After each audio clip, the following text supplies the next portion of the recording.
Las patentes de los medicamentos tienen una vigencia de 20 años. Esto para proteger la inversión que hacen los laboratorios en la investigación de estos productos. Pero a partir de la entrada en vigor del Tratado México-Estados Unidos-Canadá, el TEMEC, este plazo se podría ampliar. Hoy está con nosotros Fernando Arnulfo Portugal Pescador. Él es abogado experto en propiedad intelectual y comercio exterior, director divisional de Relaciones Internacionales en el Instituto Mexicano de la Propiedad Industrial, director de legislación en la Secretaría de Economía, subdirector de propiedad intelectual también de la Secretaría de Economía. También está con nosotros Ricardo Ramírez Montoya. Él es director general de Hugh & Rind. Cuenta con estudios de posgrado en Derecho Norteamericano por la Universidad de Georgetown. Es coordinador de la Comisión de Derecho Sanitario del Ilustre y Nacional Colegio de Abogados de México. Hoy aquí, en Juzgue Usted.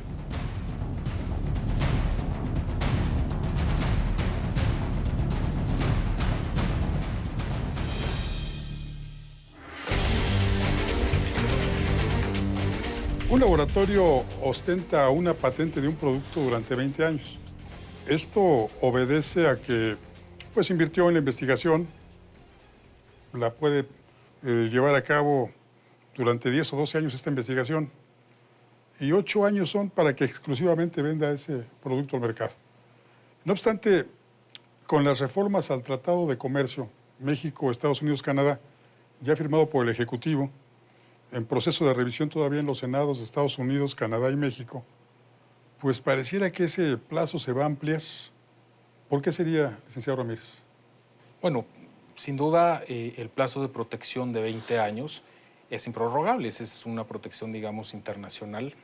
Los tiempos que se mencionaban, por supuesto, es un promedio, no exactamente se tarda el desarrollo de los nuevos medicamentos 12 años, es un promedio. Y estos 8 años que quedan, pues potencialmente es la protección que se puede utilizar. Sin embargo, las disposiciones a las que se refiere es más bien el tiempo que se tardan, por ejemplo, en los permisos de comercialización, que en México se llaman registros sanitarios, que pudieran tomar un poco más de tiempo y que justamente impiden la comercialización local. Básicamente lo que busca este tratado es reponer ese tiempo para que la validez de los 20 años de la patente sea pues, la que originalmente cubre esa protección.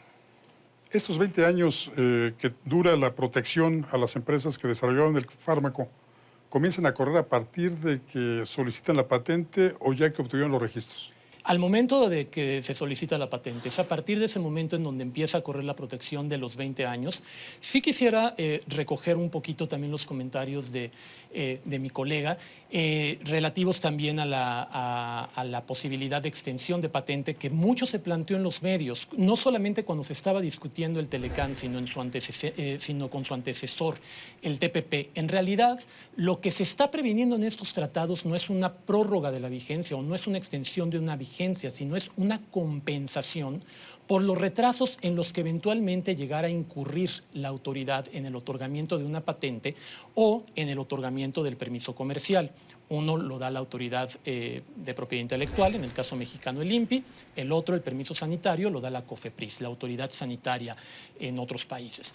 Sin embargo, tanto en el TPP, ahora conocido como CPTPP, como en el nuevo Telecán, como en el TEMEC, hay muchos candados para garantizar que este ajuste en la duración de la patente solamente se den en aquellos casos en los que el retraso haya recaído exclusivamente por el actuar de la autoridad. Quedan excluidos de los periodos de ajuste aquellos retrasos que hayan tenido que ver con la actuación del solicitante, del titular de la patente o del solicitante del permiso comercial. Esto es, si la autoridad se tarda 12 meses en dar los permisos, la protección se extendería a otros 12 meses, el mismo tiempo. Sí, pero efectivamente insistiendo en que no es que se extienda la patente, simplemente es reponer ese periodo donde no hubo posibilidad de comercialización justamente por los trámites administrativos. La gente, quienes consumimos medicamentos por cuestiones médicas, siempre encontramos que un medicamento de patente es muy, muy caro con respecto a los genéricos. Luego que transcurren esos 20 años, esa patente ya puede ser de uso generalizado. Es lo que llamamos genéricos. Eh, ¿por qué la diferencia tan grande? ¿Por qué la diferencia tan grande, licenciado Ramírez, en los costos? La ventaja que hay cuando se vence la patente es justamente esta, que el resto de los productores pueden acceder a ese conocimiento y entonces generar productos. La industria farmacéutica es una industria muy competitiva. Digamos que esta protección de 20 años permite de alguna manera recuperar la inversión que se hace para el desarrollo y la investigación justamente de esa innovación. Sin embargo, a veces también se puede suspender para casos muy específicos la patente. Y no me estoy refiriendo, digamos, a la protección, sino que existe la posibilidad de otorgar licencias específicas a partir de los derechos que tienen estos generadores de innovación para otro productor. Es decir, se puede licenciar ese conocimiento y entonces, digamos, habría dos productores que protegidos por esta patente serían los únicos. Sin embargo, yo creo que básicamente ya es un instrumento mundialmente efectivo el que una vez vencida la patente pues puedan entrar otros productores y eso evidentemente reduce los costos. Pero para que otros productores entren al mercado también se requieren de los permisos sanitarios y de propiedad intelectual también.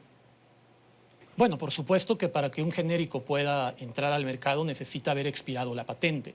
Por supuesto, definitivamente para que un genérico pueda entrar en funciones, para que un genérico pueda estar ya al alcance del público, necesita haber expirado la protección que había bajo la patente, pero también la que hubiera la llamada protección de datos, la exclusividad para la utilización y el empleo de datos de prueba también tendría que haber expirado. Pero, a ver, un productor de genéricos tiene que ir otra vez a solicitar a la COFEPRIS el registro sanitario. Sí, por supuesto que tiene que pedir su permiso sanitario, aunque se puede basar en los datos clínicos que el innovador en su momento presentó para la autorización de ese mismo producto. Solamente que esto tendrá que ser respetando los periodos de exclusividad que ahora con el Telecan, con el TEMEC, Con el TEMEC. con el Telecan 2.0, con el TEMEC, ya están claramente especificados, tienen que ser 5 años de protección de datos para los productos farmacoquímicos y 10 años de protección para los medicamentos biológicos.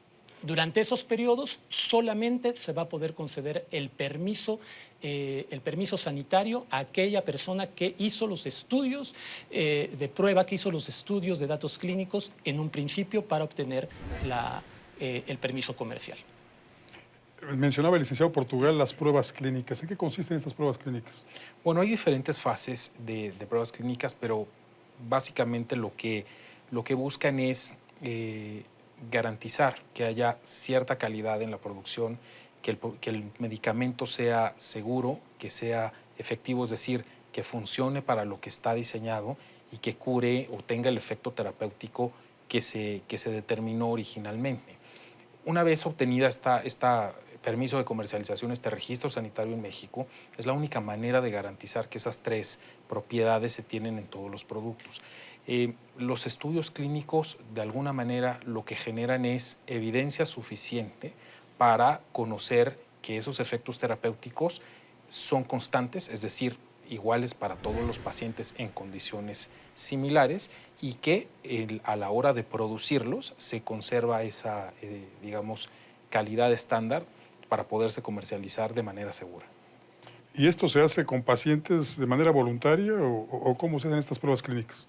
Bueno, obviamente cualquier empresa farmacéutica tiene los protocolos a seguir en este momento que están regulados también por las autoridades sanitarias. Existen ciertos medicamentos que necesariamente para poder obtener la autorización comercial pues necesitan haber tenido alguna prueba en seres humanos que obviamente accedieron voluntariamente a esas pruebas. Sería absolutamente imposible desde el punto de vista jurídico establecer obligatoriedad para participar en este tipo de pruebas. Antiguamente así se hacía, hace 100, 150 años en algunos países así se practicaba, sobre todo con la población, con los soldados, con el ejército, pero en la actualidad ya no es así. Tiene que ser de manera voluntaria. Por supuesto.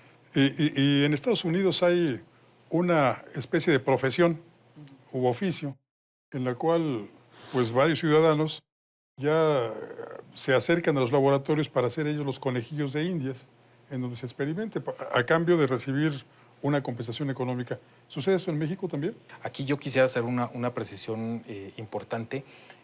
Yo mencionaba que hay diferentes fases de investigación, es decir, que las pruebas clínicas se hacen con sujetos distintos. Las primeras fases son a nivel laboratorio, es decir, que no se aplican en seres vivos, después pueden ser en ciertos animales, después en seres humanos y después en seres humanos que pueden ser, digamos, sanos o con ciertos padecimientos. Sin embargo, hay un instrumento jurídico que es muy importante y que además es resultado de una serie de tratados internacionales justamente para no generar, digamos, afectaciones a los derechos de cada persona. En este caso es el consentimiento informado, que también se aplica incluso en algunos tratamientos, que es básicamente informar al paciente que se está sometiendo a estas pruebas o a estos tratamientos experimentales para validar un resultado. Normalmente cuando ya se aplican estas pruebas en seres humanos es que ya hay suficiente evidencia clínica que supone que van a tener un efecto específicamente para el tipo de producto que se está desarrollando. Quiere decir que es la manera de garantizar que tampoco van a tener una afectación, digamos, mayor, ¿no? Podríamos decir en síntesis que no se ha ampliado entonces la vigencia de la patente, la exclusividad de la patente durante 20 años. No, pero sí tenemos que tenemos que poner atención al hecho de que sí habrá ahora la necesidad de implementar el derecho de los titulares de la patente a tener un ajuste, una compensación, que evidentemente pues, tendría el efecto de ampliar la exclusividad de mercado a la que tienen derecho. ¿Y es muy lento en México esa aprobación?